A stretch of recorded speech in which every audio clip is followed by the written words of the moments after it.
I think too many people get stuck in the productivity porn too, right?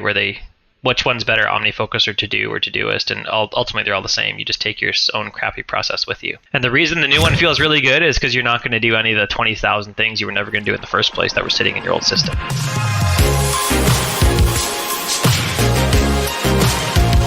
Hey, Feasters. How do you like that new theme? I love it.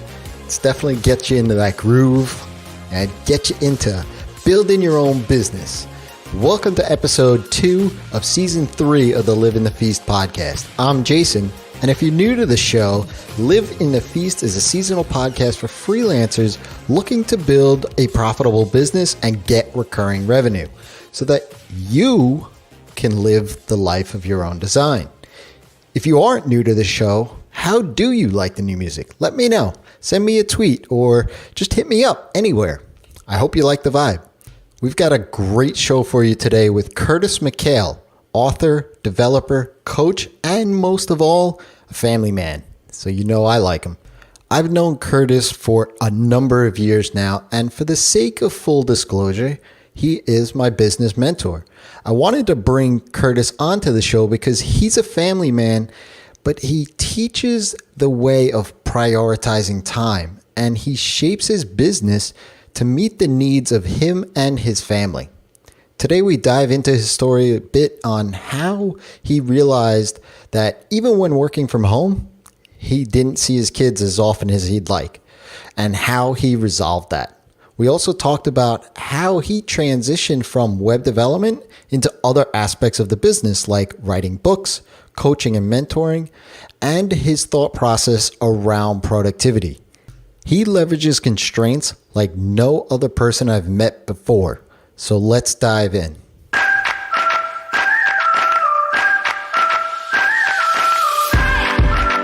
This episode is brought to you by Feast, the premium online coaching and community designed for web developers, designers, marketers, and freelancers of all type wanting to specialize their business and build recurring revenue that's profitable and sustainable. Today's market is ever changing, and yesterday's advice won't cut it. Feast members get access to the roadmap and training library, which includes everything you need to niche down, build recurring revenue, and become that go-to respected person for your services. That, together with monthly roundup calls, exclusive workshops, expert chit chats, and our Slack community, you'll have everything you need to live the life of your own design. If you're serious about not competing on price and having clients that respect you and your expertise, then join Feast. Head over to feastcourse.com today.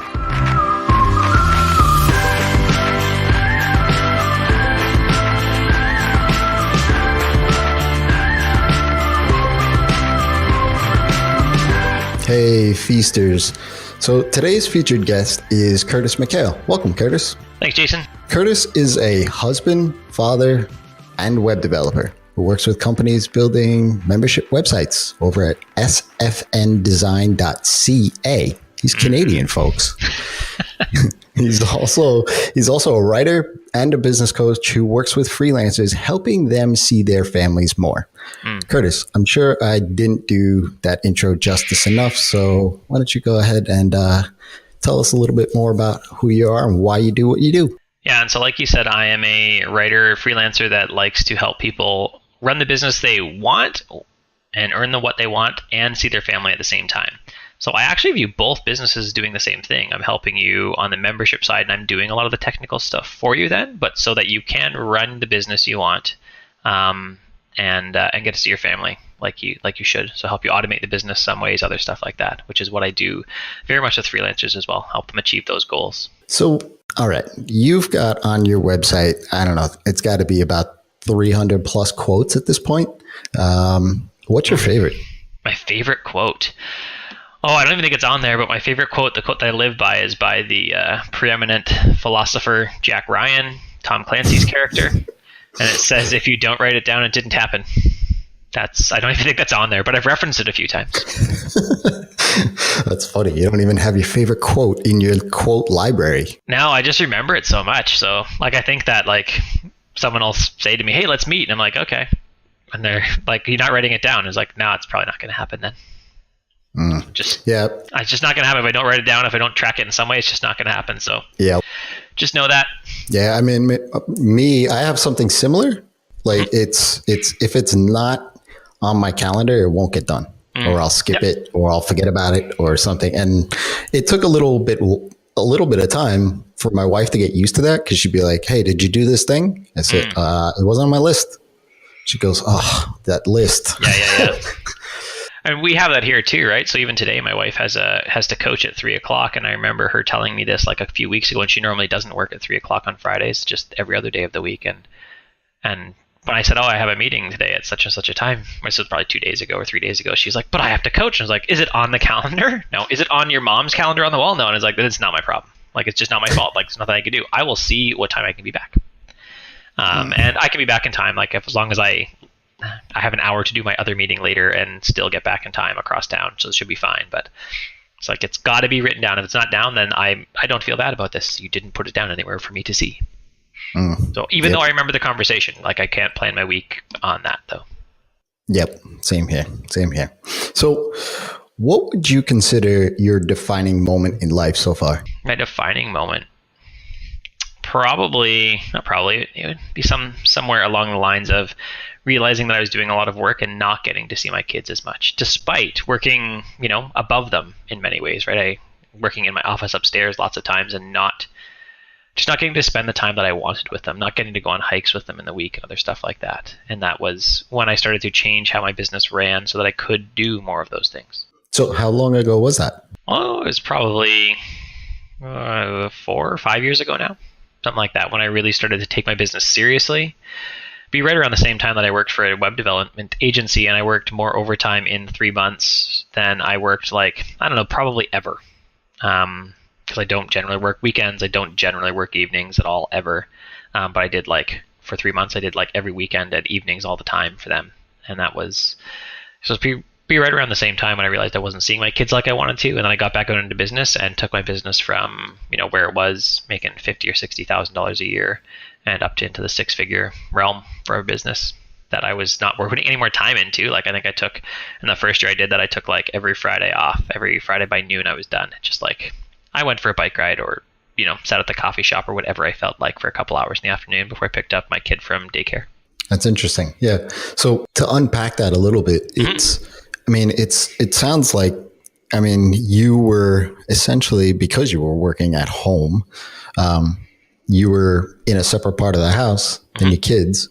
And at the time, it kind of aligns with what you talked about today, or what you talk about today in helping other people, whether it's a freelancer or a business, spend more time with their families.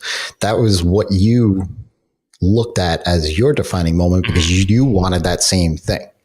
Yeah. And I always wanted to be a dad. I always wanted to be a good father, even when I was 18. I just didn't want to be one yet. And so I had probably a vision in my head of what that would look like. And some of it was, so wild as to be not even realistic. But parts of it were I want to be around. I walked my daughter to school this morning. I walk her to school the couple days a week. She actually has a class because we homeschool. I help with homeschool. I take her spots. She comes out and works with me at the coffee shop sometimes, my oldest especially, because she is old enough to do that. But getting to go take a break in the middle of the day and read stories for an hour to one of my children is great. Or getting to have a morning hug all the time, because I start work fairly early and then I go join them for breakfast for a bit most days. That's what I wanted. And being able to facilitate for my wife some of the things she really wants to do. She is the main caregiver to our children right now, but I can cut out by 3:00 pretty much every day of the week, and so that she can go coach figure skating and do other stuff, which makes less money, but the sense of joy that it brings her is she just lights up. There's no right. I was running with a friend this morning, and she built a website for our friend, and he was saying as we were running, when she talked about figure skating, she lit up doing that, and being able to make that work in the midst of our family with the choices we've made is what I wanted. Yeah, no, I get that totally. We just literally yesterday we got a swing set installed in our backyard for TJ. Right? I saw that. And what's funny was that, he lit up, it was great. to watch him. He was at the window watching the guys put it up. He didn't, and I mean, he's a little over one. So, I mean, it's like, does he understand really what that is out there? I don't know. But he was very intrigued and interested. He had a big smile on his face. And then in the evening, when it wasn't raining anymore, it was still cloudy. It was kind of muggy.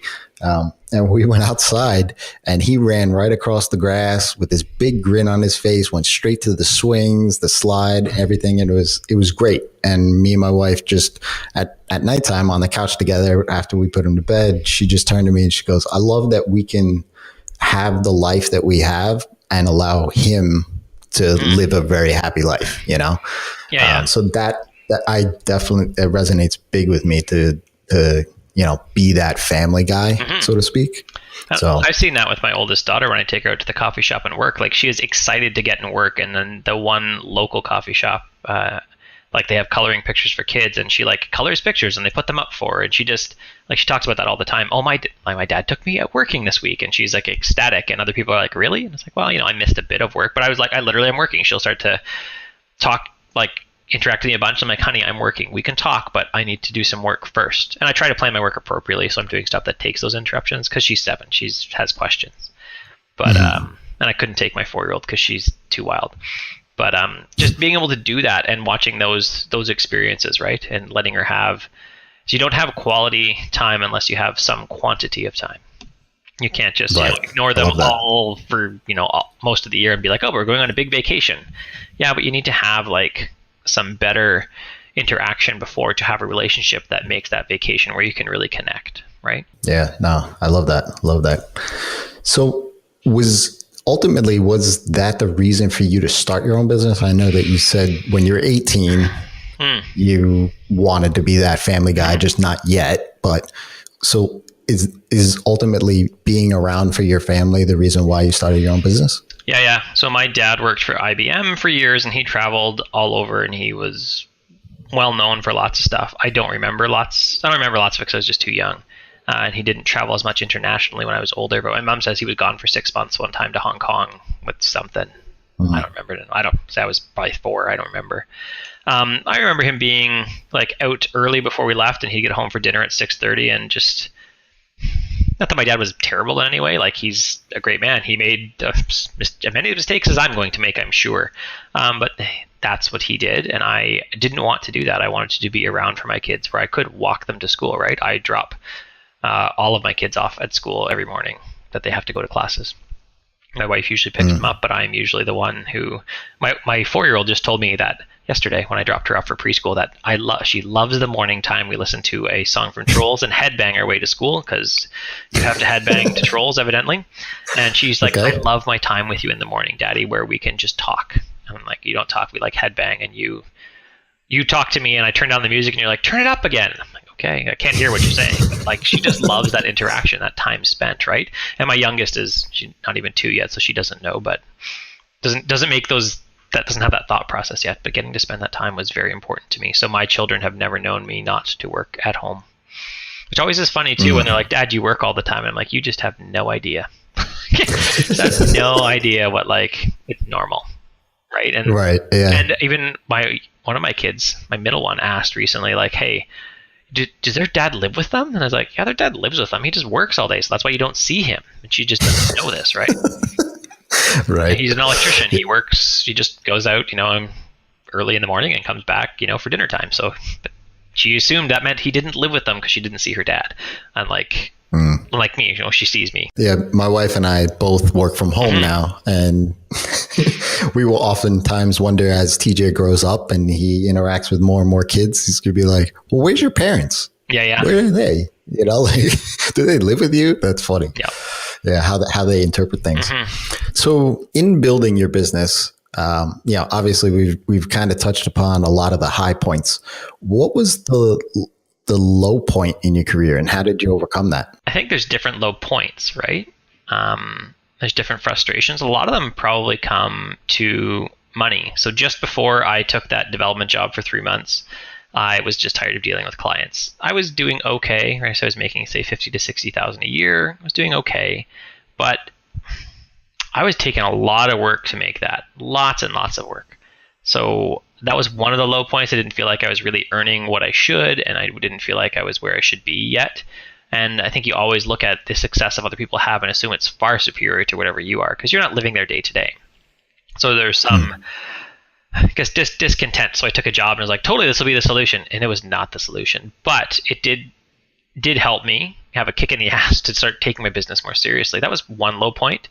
I think one lower point was even over the last year, as I've transitioned out of doing more development and into more coaching, that my income has decreased. And looking at that, like, it's been tougher. We've had to cut a few things family-wise and financially, and we've continued to work through it. But just seeing that going from, it was a very well-grossing, solid, decent six-figure business and being well below that now, and in some ways back to where I was, but also looking at it like after doing it for, say about 2 years now, that I'm so far ahead where I would have 2 years into my development business. Like, it's not even the same thing. I just have 3 children now. My wife doesn't work anymore. So it's a totally different financial equation. Yeah. Those are probably two of the lower points. So one, I would say I'm still working through a bit and continuing to work the processes that I know work, and just, I suppose in some ways, hanging on. You hear that a lot with people, right? You just need to hang on and keep going, and then eventually you'll get to where you want to be. But it's sometimes hard to hang on, right? You'll see that when you have clients, you're like, oh, this client's terrible, but I guess I'll say yes because I don't have anything coming down the pipeline. I remember doing this as a developer when I was only doing that, and just hanging on sometimes and realizing, oh wait, I got a way better client. There's way more money and not a pain in the ass. Or occasionally taking one and being like, oh, this client's a real hard person to work with, and I don't like the work, and I just don't like any part of it. And someone else has offered me work that I can't take now, who I would really like to work with. Like, I've been on both sides of that. And so now, being 10 years into running my own business, I know that I'll just keep hanging on. How does that sound? And we'll continue to work things out. Whether that means, I've been pretty open with you about this, Jason, whether that means I take a job with someone else doing more coaching, doing more training stuff, and then continue to build my personal coaching business on the side, or whether that means that I do something else, right? I'm doing more writing and more content instead of development as well, to continue to bridge the gap so that I can move to where I want to be. Sure. Yeah. I mean, I think you brought up a couple of great points there in that, as you were successful in the development realm, there you had a desire or a passion to switch or pivot, so to speak, your business. Now, I mean, I think a lot of freelancers think about doing that because they see, like you were saying before, is like you see, especially on social media and stuff, everybody puts on, the goal of what their life is, but nobody talks about any of the struggles that they're having. So no, I did not put on my social media when my child pooped her pants for the third time yesterday. I was not on social media. No, why not? Because I was kind of angry, actually. It's only 2, but there's an emoji for that. I'm sure there is. There's also profanity for that, which I did not use in front of my children. I did not discourage her, but yeah. Yeah. So when you decided, I mean, what was the process to say, okay, look, here's a successful part of my business, and I'm looking for this. I don't want to say the word, but it's a side project, so to speak, initially, right? The coaching and the writing and all that. What was the thought process like where you're saying, okay, I need to dedicate certain time of the day to this side thing to see if this is a viable offering that I can have or a viable avenue in which I can expand my business? So I have a counseling degree first. It's probably the best lead into this. And I did not do counseling because the model with which you help people just didn't jive with me, as I'm more of the, hey, like, why didn't you do it last week? Stop being dumb. Like, just do it, right? Or not do it. If you're going to say no, that's fine. If this is not really your goal, totally fine. Let's just figure out what it is and work the other way. I don't know. I don't like excuses. And counseling, there's a lot more of that. And not to say by any means that counseling is bad. It just was not for me, right? My wife and I have been to see counselors over our 15 years married because we just needed that extra help to really talk through things. So I spent 10 years doing web development, and as I built a 6-figure business, I'd be like, I remember sitting down for sushi one time, and a friend called me and said, "Hey Curtis, I was just negotiating a contract," and I quoted, I think he said $3,000, and but I think I'm really worth more. And I was like, dude, you're worth way more than that. And we got him up to $4,000, but I think he's worth $6,000. But we had a 15-minute call where I talked about how he should position himself and how he could reframe the conversation now that he'd already quoted a lower rate, and what he needed to say to just justify it in that terms because he said a lower rate, and he hit 4,000 easily. He's like, yeah, it was like a 5-minute call. Thanks, Curtis. Like with that he had with his client to get a higher rate even. And I kept having more of those things happen where people were like just calling me and saying, hey, Curtis, can I pick your brain for this? Or can I talk about that? I have this question about doing a client. How did you vet this client? And then I liked writing. And so I was writing already, and it just kind of kept snowballing until I started. I think one of my coaching clients now, she probably bugged me for like a year when I'd say anything about a mastermind group. She's like, when you start one, let me know. I want to pay you. I was like, oh, okay. And now she's been in a mastermind for a while now. And there was a few people that were like that initially as well. So I finally took the plunge and stopped being scared and did it. So, and again, some of my original training helped me do that. I took no computer science stuff. I taught myself how to build websites from scratch while doing my counseling degree. I mean, full disclosure to everybody listening, Chris, he's my business coach, right? Did you just call me Chris? Perfect. I love it. Well, all right, we can edit. Right? Yeah, if you want. I would never do that though. No.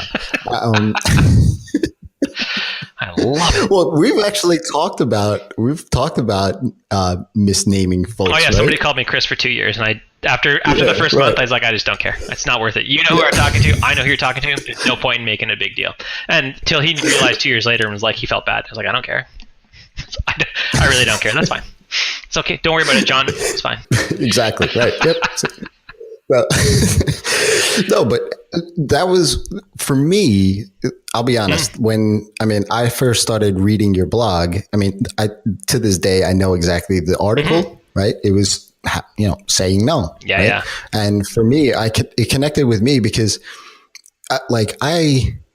I'm from New York, right? I'm a pretty straight shooter with folks. I like to be genuine and honest and as direct as I possibly can be. And, for when I was trying to shape my business to where it is today, I was like, am I okay in saying no? So I just basically Googled that and your article came up.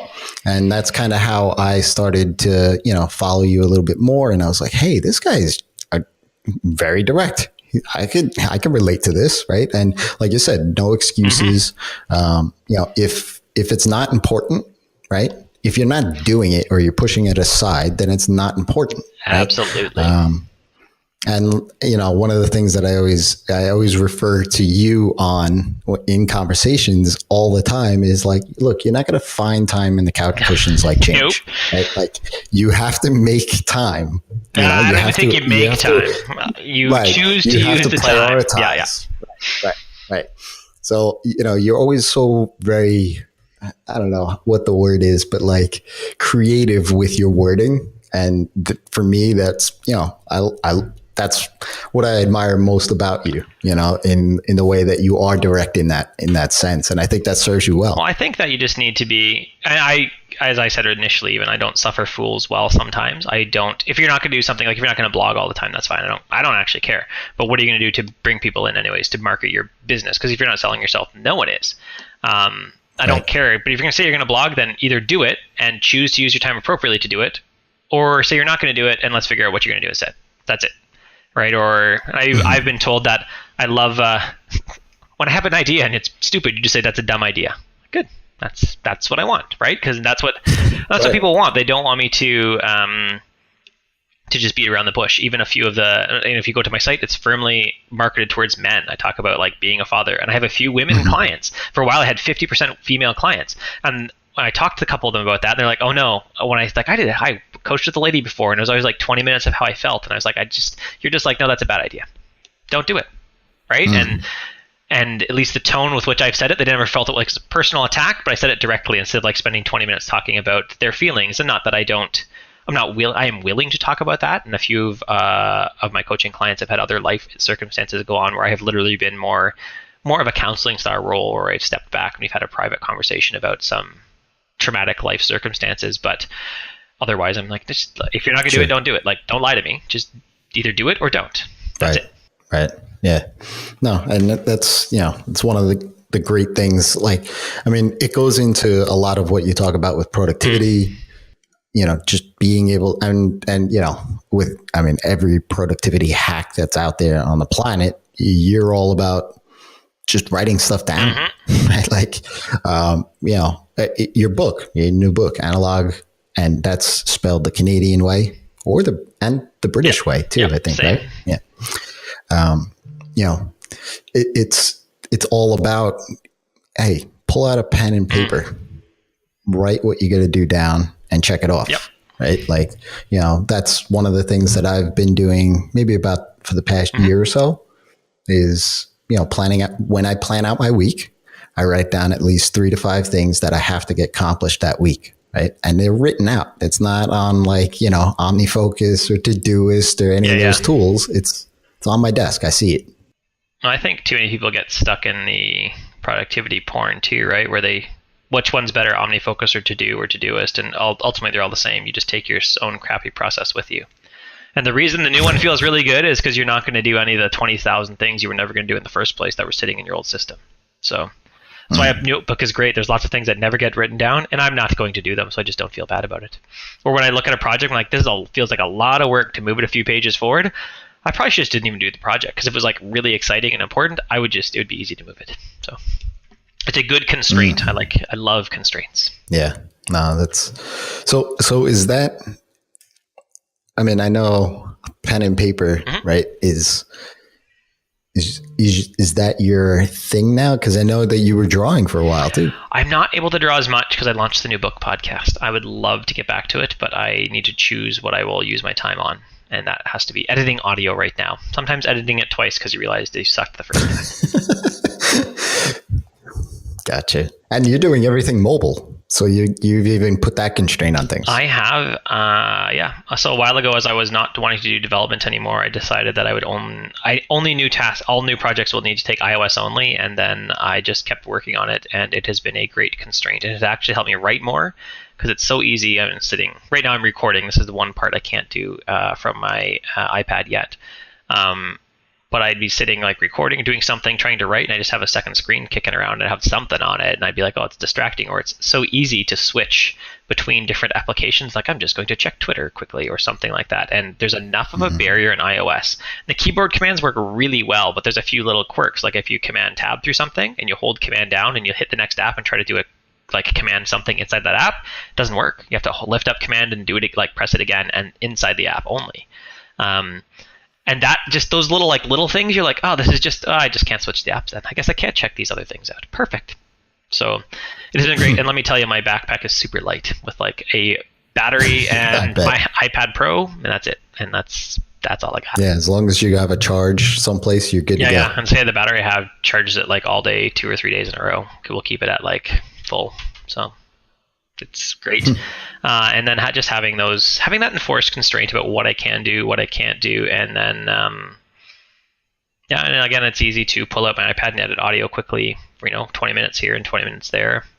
It's easy when my kids are playing at the park, supervising at least the 2-year-old at the local park, and I'll edit audio at the picnic table for a while because I'm sitting there. I could watch them, but I'm just sitting there. So I could read a book too, and I'll edit some audio instead. Nice.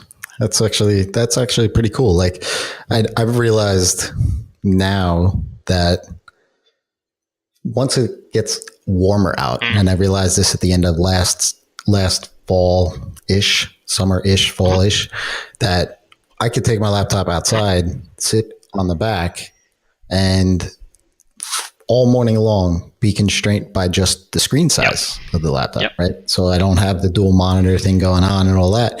And it does allow me to focus in on what I do out there is write, thought processes, like explore, brainstorm, that kind of thing, and research, right? So, those constraints in and around what you do on your everyday basis for me has been helpful. It sounds like for you, it's been helpful. But what would you say to somebody that says, oh, well, I need the double screen, or I need, that's fine. A large computer and all Maybe that. you do, but I would guess that likely you've defaulted to a mode of working. Now, there are some things, right? I just found, I'm not going to pronounce the name. It's like BRUSFRI. It's Swedish. It's a noise canceling app. And so that was one constraint I had on, I had to do denoise work, audio work on my Mac. But I found a solution which sounds, listening to all their audio samples, sounds like it will do really well for getting the type of noise that I find in my audio. And it's just, and honestly now, like if my house burned down, I had to go buy a new computer to get my stuff done. I'm at, I think it's $459 in Canada for Apple's newest iPad, the education version. Like that's my whole office, and I guess I could buy a keyboard. So $500 Canadian, like that's it. That's my whole office. I got everything back.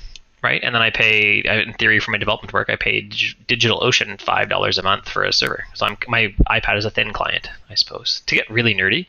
Right. And I use all my, like I use Vim and everything already, so it's all on the server now instead. And I cut my deployment process, so I cut $15 out of my regular expenses because I didn't need it. I've cut a whole bunch of expenses, like monthly ones. So you think buying a $30 terminal app to really run well and be able to code well on your iPad is like expensive, but it paid for itself in 2 months. Just in one app that I reduced on, and a whole bunch of other stuff that it's reduced. So, and then even like thinking, so how do I render books? It's been an interesting technical challenge from a nerd point of view, but it's also been a really good constraint. I've got lots of writing done. I feel quite creative generally, and there's a few pieces that I want to get together ergonomically and other stuff still to really seal the deal on that. But my office is very inexpensively replaced, and everything is already in the cloud, and I'm just fine. So I could see myself still having a computer around for things like big photo backup and stuff, but other than that, I don't think that I even need one now. There are a few things that are nice to do on it. Very cool. So to transition that into, something that you would say to one of your coaching clients, as far as if they're having some struggle with a client or struggle with their business in some form or fashion, would you say to them, let's create some boundaries or let's create some constraints with this? And so one of the first constraints that I ever started adding to my business is that if you want to get in touch with me, then like about a project, then you have to have answer this email. It's about 7 questions and asking a whole bunch of stuff around like, why are we doing the project? Who's the decision makers? What's the big outcome in this? What's a whole bunch of other stuff? And what's your budget? And if you don't answer those questions, then we don't move forward past that. And I've had some clients be really pissed at one person one time, it's probably 2 years ago, say, you value your process over people. You just love process, and you don't even like people. And I'd already only replied with, hey, it sounds like you need to find someone else. Have good luck with your project. This is, I think, my 3rd time. And so I actually have a snippet, at least on Mac, and I don't in iOS, but that said F you, and rendered itself out to good luck with your project. Have a wonderful day. And once I've sent that once, I usually only ever send that back. And so having some of those processes and constraints let me know, and also change the equation, right? So when you email me and say, hey, I have this thing to be done, here's my whatever 7 or 9 questions. And doing that let me really just nail down like who's serious, because some people would never answer, and I'd follow up once, and if they didn't answer, then we're not interested. Clearly the project is not that important to you. But other people answer it and like have had, whoa, these are great questions. I'm going to need a week because everyone else has just like asked me technical stuff, but clearly you think about like this at a totally different level and like a real business. Like, yes. And then when you get to the conversation later, like, you're twice as expensive as everyone else. And I said, oh, okay. And right. And they're like, right. Did you bring your prices, or do you bring your prices down? No. Why? Right? What if I bring in extra work? Oh, that's great. No. Right? And even remembering, so I even violated one of my own rules there. When someone says, wow, you're expensive, your response is nothing. You say nothing back because they didn't ask you a question. Just sit there, right? And most of the times I say, you're expensive, and you sit there quietly. And I've even had, did you hear me? Do you have anything to say? Like, you didn't ask me a question, did you? You just made a statement. If it's not valuable to you, then don't do it. And they said, oh, okay, well, I'll send you the deposit tomorrow. Like, that was it. They were really just wanting a discount. right? And sometimes the value is finding a cheaper supplier. That's totally fine, right? I want to engage with people where I'm really talking about your business and doing a lot of the same things I do in coaching and doing the technical aspect for you.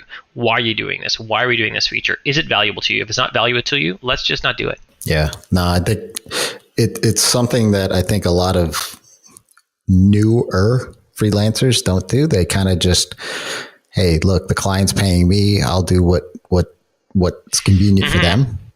And they find that in the end, sure, you might have launched a website, but was the project as successful, right? Is the client as happy as they could have been? Had you had these conversations, like you said, let's explore the reason why we're doing this. What's the effect that this is going to have on your business? Who is it for? Are we saving time? Are we getting more money? All these questions need to be answered before you could say, hey, I want that button to be over on the left. Yeah. Right? Because what does that button do? Right. So I've even looked at clients' content and said, what's your market again? And they tell me, and I was like, none of your market cares about this content right here. And they say, oh, no, they do. It's like, no, you care about the content. You love it because it's your business, but none of your clients care. Email them and ask them. When they've emailed and asked, and you're right, nobody cares. I'm like, if you want it on there, that's fine, but let's just be realistic that you're doing it for yourself, not to make more sales. It's for you, so you feel good. And they're always, and usually they're usually annoyed at first, but then I'm glad that someone really talked me through this, and so I'm not going to do more content like that, right? I do with coaching clients too. I had one just recently, very excited about this post, and what do you think? And maybe I'll turn this into a book. And I asked, are you trying to do coaching stuff? Well, no. And it's so which one of your clients that we were talking about doing Angular testing, which one of your clients is going to read this and care? None of them? I was like, oh, so if you want to do it, that's fine. But just realize that's what you're marketing to none of the clients you want. Right. Yep. It's you're right. I should just stop this. I'm like, if you enjoy it, you want to write that stuff too, go for it. I don't care. But just realize that as you do it, you're marketing sort of to your peers for a service you don't sell. Yeah, that's something that I had to learn for, I don't know, a long time, too long, right? And writing out content, writing out, things that developers do. Right? Get the title. That's your best post. Get the title. Right. Right. At the current time of this recording, that is the most highest trafficked article on my website. It frustrates you to no end. Best performing. I know. That's why I brought it up. 100%. Because it doesn't get me any clients. So it's pointless. It's pointless to even be there. Hey, when my wife was learning about sites and she asked me the difference, I said, search REZZZ, get the title. You'll find the best post on it. And she was like, really? And I was like, yeah. And he'll hate it because I reinforced the search engine on that. You're welcome. Yeah, thank you. Hey, save me having to do it, man. Yeah, it's funny. It's to this day, every time I log in, it's boom, top. But that's what it is. I mean, I had a conversation with a freelancer who had a full-time job and he was looking to go freelancing, right? He wanted to break away from that. And he said, well, what are the jobs out there that I could get as an individual developer? So I said, well, first go get the job that you can do from your skill set purposes, right? Don't worry about all the other shiny objects out there, right? Just work within what you're good at, your skill set wise, because all of the other things like contracts, client communication, follow up, delivery, all of those other things, you're not good at. And, you might have some skills in that, but this is your business now, right? And you want to perfect those portions of your business because that's what other business owners are going to want, right? You're not going to get a testimonial saying how awesome you refactored this piece of code. It's just never going to happen, right? But you will get a business owner saying, hey, he was responsive to our needs. He increased our revenue X%, blah, blah, blah, blah, blah. And that'll resonate with other business owners more, right? So I definitely, can agree with you on the fact that, look, put stuff out there that is going to attract the people that you want to attract. And I have a whole GitHub, whatever the GitHub blog, we use Jekyll or something, right? And that's just for nerdy things. Here's something I thought about in Linux today. I just write there when I want to do a one-off post on that because I don't want to have it on my site necessarily, right? I want to write about it because I just enjoy writing, and I think that the learn, do, teach model, right, where you start to teach it after. So I get to express my thoughts, and it helps me just solidify my own learning. It's great, but I don't care if you read it necessarily. It's curtismchale.github.io if you care. I'll post on it once in a while, maybe. Well, we'll drive some traffic to it. Oh boy, great. So this has been an awesome conversation. Before I let you go, what does life look like for you today? As in today, I went for a big run. No, so most of my work days now are up early, work for a few hours, go for a run, hang out with the kids, and then move on. Do some coaching, and I do coaching on Fridays, and work on development stuff in the afternoons only. All my morning time is work on my own stuff, where I write blog posts that accidentally turn into books and stuff like that. Very cool. Awesome. I love that. More constraints, right? Mornings. More constraints. I love it. Yeah, I only work about 6 hours a day, and that's it that's it ever. I'm striving for it. Well, yeah. Yeah. Sometimes it's not the ideal, but my wife has to work at 3, so that's my time. Yep. No, I get it. It's awesome. Well, thank you, Curtis. No, I was emphasizing Curtis. Okay. Well, thanks, John. Anytime. Oh, this is awesome. Where can folks reach out to you and say thanks? I'm Curtis McHale everywhere. My site is curtismchale.ca, and that's MCHALE. And I'm on Curtis McHale on Twitter when I check it, which is another constraint. I don't have lots of spots to check it. And I suppose I'm on Facebook and stuff, but I don't ever check there, so don't bother. Awesome. So basically he told you where he's not. So yeah, that's where I'm not. And definitely go check out his new book, Analog Productivity. You can find that on Amazon. Yep. And it's a good read.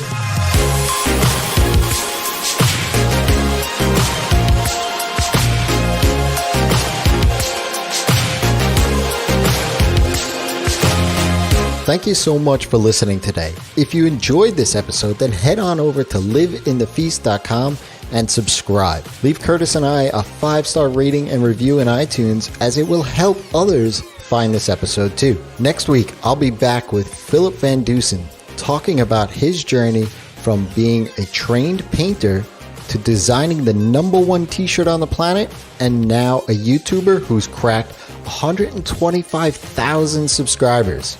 Until then, it's your time to live in the feast.